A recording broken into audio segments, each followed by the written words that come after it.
রাজনীতির ময়দান সম্ভবত সহিংস হতে চলেছে। এখনকার যে শুনশান নীরবতা, এটি শেষ কথা নয়। প্রধানমন্ত্রী তারেক রহমান সাহেব যে ভদ্রতা দেখাচ্ছেন, তিনি যেভাবে নীরবতা পালন করছেন এবং প্রায় সব ক্ষেত্রেই নিত্য নতুন চমক তৈরি করছেন। তার কন্যাকে রাজনীতিতে তিনি অগ্রগামী করছেন। তারপর বড়, বড় চেয়ারের পরিবর্তে ছোট, ছোট চেয়ারে বসে তিনি কাজ সারছেন। যেখানে সেখানে গাড়ি থামিয়ে দিচ্ছেন। যেখানে ইচ্ছা সেখানে তিনি হেঁটে, হেঁটে চলে যাচ্ছেন। বইমেলা থেকে তিনি হেঁটে সচিবালয়ে চলে আসলেন। এই ধরনের কাজ তিনি যত বেশি করছেন, ধরে নিতে হবে যে তিনি দীর্ঘমেয়াদে ক্ষমতায় থাকার জন্য জনগণের যে সন্তুষ্টি, বিশ্বাস এবং আস্থা অর্জনের চেষ্টা করছেন। এটি তার রাজনীতির একটি দিক। এটির কাউন্টার যে দিক, এটি যদি আপনি কল্পনা করেন, তাহলে আপনি দেখতে পাবেন যে ইতিমধ্যে তিনি যে সিদ্ধান্তগুলো নিয়েছেন খুবই দ্রুত। এত দ্রুত যেটি তার প্রতিপক্ষ কল্পনাও করতে পারেনি। তিনি যেভাবে পুলিশে পরিবর্তন এনেছেন, যেভাবে সেনাবাহিনীতে পরিবর্তন এনেছেন, বিচার বিভাগে পরিবর্তন এনেছেন, মন্ত্রণালয়গুলো সাজিয়েছেন। একজন মন্ত্রীর পেছনে একাধিক উপদেষ্টা, একজন মন্ত্রীর পেছনে একাধিক প্রতিমন্ত্রী যেভাবে লাগিয়ে দিয়েছেন। তাতে করে দাপট দেখাবে, লম্ফঝম্প দেখাবে, হাম্বিতম্বি দেখাবে বা মন্ত্রীরা খুব ক্ষমতাধর হয়ে পড়বে মনে হচ্ছে না। অবস্থা দৃষ্টে মনে হচ্ছে কঠোরতার দিক থেকে তিনি আলাউদ্দিন খিলজির নীতি অনুসরণ করছেন। আলাউদ্দিন খিলজি, সম্রাট আলাউদ্দিন খিলজি এবং গিয়াসউদ্দিন বলবনকে বলা হয় ভারতবর্ষের ইতিহাসের সবচেয়ে কঠোর শাসক। তারা তাদের পুরো রাজত্বকে গোয়েন্দা নেটওয়ার্কে আবদ্ধ করে ফেলেছিলেন এবং তাদের মন্ত্রীরা একে অপরের বাসায় দাওয়াত পর্যন্ত খেতে পারতেন না। তাদের পারস্পরিক মেলামেশা বন্ধ ছিল। এরকম একটি অবস্থা এবং তার সুফলও তারা পেয়েছিলেন। আবার অন্যদিকে তিনি যে বিনম্রতা দেখাচ্ছেন, ভদ্রতা দেখাচ্ছেন, এটি দিল্লির শাসক নাসিরুদ্দিন শাহের মতো। আপনারা জানেন গিয়াসউদ্দিন বলবনের মেয়ের জামাই ওই যে দিল্লির সম্রাট নাসিরুদ্দিন শাহ নিজের হাতে রান্না করতেন। রান্না করতে গিয়ে হাত পুড়িয়ে ফেলতেন। তার স্ত্রী একটা দাসী চেয়েছিল।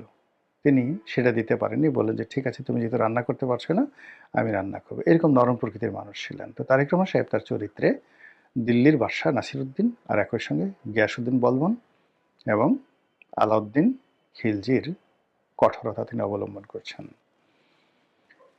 তিনি অবস্থা দৃষ্টে মনে হচ্ছে তার অতীতকে ভুলেননি। যার সঙ্গে তার ভালোবাসা ছিল, বিশ্বস্ততা ছিল এবং এই ভালোবাসাগুলো যেগুলো এখনো পর্যন্ত অব্যাহত আছে তাদের সবাইকে তিনি তার আশেপাশে রেখেছেন। আর যাদের সঙ্গে তার অতীতে ভালোবাসা ছিল কিন্তু এখন ভালোবাসা নেই, তিনি ইতিমধ্যেই এরকম একটা ব্যক্তিত্ব প্রদর্শন করছেন যে অনেকের ঘুম হারাম হয়ে গেছে। আগে যারা হাওয়া ভবনের সাথে সংশ্লিষ্ট ছিল কিন্তু এখন নেই। আগে যারা বিএনপি চেয়ারপারসনের সঙ্গে ভালো সম্পর্ক ছিল কিন্তু এখন বিএনপি চেয়ারপারসন নেই এবং তারাও বিএনপি রাজনীতির সঙ্গে নন। তাদের সবাই দোয়া ইউনূস পড়তেছে যে ইউনূসের জমানাতে আমরা এসছিলাম, ভালোই তো ছিলাম। তো এরকম একটা দ্বৈত যখন অবস্থা চলছে, তখন রাজনৈতিক কর্তৃপক্ষ হিসেবে যারা প্রকাশ্যে আছেন তাদের অবস্থা কী হবে? সঙ্গতির কারণে এদের উপরে তাপ আসবে, চাপ আসবে। ইতিমধ্যে আপনারা দেখেছেন যে রুমিন ফারহানা তার নির্বাচনী এলাকাতে ব্যাপকভাবে লাঞ্ছিত হয়েছেন, অপমানিত হয়েছেন এবং এভাবে যদি চলতে থাকে তিনি এই ঢাকাতেও আগামীতে খোলামেলা চলাফেরা করতে পারবেন না।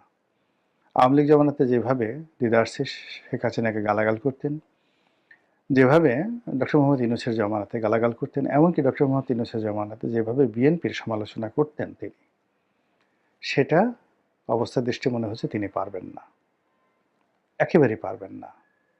তিনি যতই হাঁসের মালিক হন, হাঁসকে আদর করেন, যতই তিনি রায়বাগানী হন, রাষ্ট্রশক্তির সঙ্গে আসলে পারা যায় না।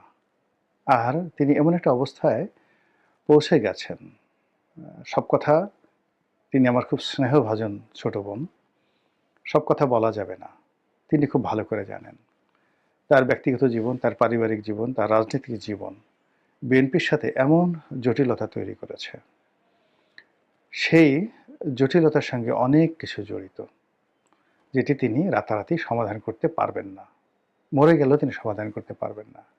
আজ জাহিদকে, ডাক্তার জাহিদ, যে তাকে যে মন্ত্রী পরিষদে নেওয়া হলো, উপদেষ্টা মণ্ডলীতে নেওয়া হলো, মূলত রুমিন ফারহানাকে অপমান করার জন্য। আপনারা তো সবাই জানেন যে ডাক্তার জাহিদের সাথে রুমিন ফারহানার যে একটা স্ক্যান্ডাল, এটি নিয়ে মানে রুমিন ফারহানা বা জাহিদ কেউ কোনো কথা বলেননি। কিন্তু এই স্ক্যান্ডালটা সারা বাংলাদেশে মশহুর হয়ে গেছে। তার প্রেক্ষিতে রুমিন ফারহানা নদীর ওপারে আর অপর পারে জাহিদকে যখনই তুলে ধরা হলো, হিমালয়ের চূড়ায় বসানো হলো, এটা রুমিন ফারহানাকে অপমান করার জন্য। এতে কোনো, যাকে বলা হয়, সন্দেহ নেই। আবার অন্যদিকে রুমিন ফারহানার আরেকটি ব্যক্তিগত বিষয় নিয়ে জনাব তারেক রহমান সাহেব তার প্রতি কতটা বিরক্ত, তিনি সেটা খুব ভালো করে জানেন। কাজেই যারা এই ভিতরে ঘটনা জানে না, তারা হয়তো রুমিন ফারহানা ওখানে স্বতন্ত্র নির্বাচন করে এসছেন, জয়লাভ করে এসছেন, হাঁস মাস প্রায় চলে আসছেন, তিনি খুব হাসি খুশি এতে তালি বাজাচ্ছেন। কিন্তু যদি তারেক রহমান সাহেব প্রতিহিংসা পরায়ণ হন, যেটিকে বলা হয় ভিনডিকটিভ, তাহলে রুমিন ফারহানার খবর আছে, ভীষণ রকম খবর আছে। আর যদি তিনি ভিনডিকটিভ না হন, প্রতিহিংসা পরায়ণ না হন, তবুও রুমিন ফারহানার রাজনৈতিক ভবিষ্যৎ যতদিন তারেক রহমান সাহেব আছেন, এখানে কোনো রকম সম্ভাবনা নাই। বরং অতি উৎসাহী যারা লোকজন রয়েছেন, তারা তারেক রহমান সাহেবকে খুশি করার জন্য অলক্ষ্যে অনেক কিছু ঘটিয়ে ফেলতে পারবেন। কাজেই আমার যে প্রিয় বোন, তাকে সাবধান হতে হবে। একই সঙ্গে আমার ছোট ছোট যারা ভাই, সার্জিস, হাসনাত, মাহফুজ, তো তারাও আগের মতো করে চলাফেরা করতে পারবেন না। ইতিমধ্যে যে মাসুদ হাতিয়া থেকে এমপি হয়েছেন, মংলা মাসুদ, তো তিনি, তার এলাকাতে মারামারি হয়েছে বিএনপি এবং আওয়ামী লীগের সঙ্গে।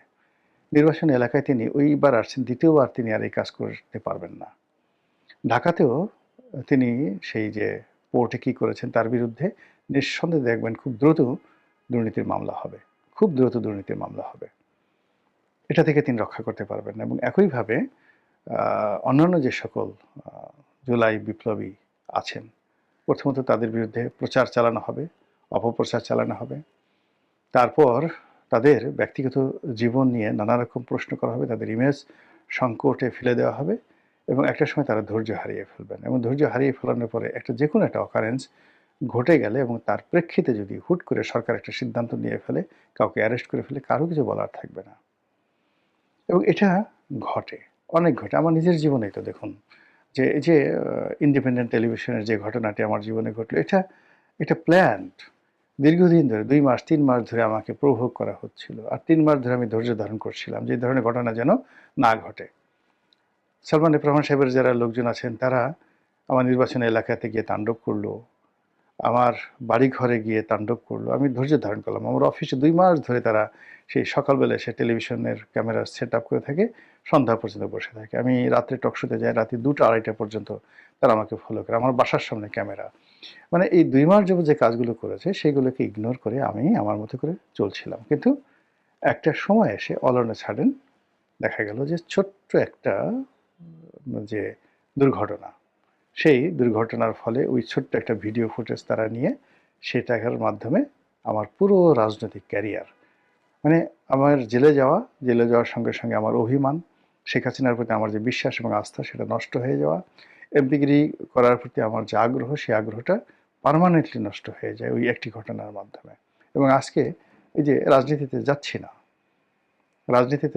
ইলেকশনে যাচ্ছি না, নির্বাচনী এলাকায় যাচ্ছি না, মানে ২০১৮ সনে শুধু ওই নির্বাচনের সময় গেছি, আর এখন পর্যন্ত গত ৫ বছর ৬ বছরে একবারের জন্য আমি কিন্তু আমার নির্বাচনী এলাকায় যাইনি। তা আগ্রহ থাকলে তো যেতাম কোনো বিএনপির অফিসে। আর ২০১৮ সনে শুধু ওই নমিনেশন আনার জন্য বিএনপির অফিসে গেছি। এর বাইরে বিএনপির অফিসে কোনো একবার ২ বার গেছি, তাও তারা যখন দাওয়াত দিয়েছেন। এর বাইরে কখনো বিএনপির অফিসে যায়নি। তাহলে নির্বাচন করব কী করে? রাজনীতি করব কী করে? এবং এটা শুরু হয়েছিল কিন্তু সেই যে ইন্ডিপেন্ডেন্ট টেলিভিশনের ঘটনায়, যখন আপনাকে প্রভোগ করা হয়, প্রভোগ করার পরে যখন আপনি আনএক্সপেক্টেডলি একটা দুর্ঘটনার মধ্যে জড়িয়ে পড়বেন, ওটা আপনার মোরাল ক্যারেজ নষ্ট করে দেয়।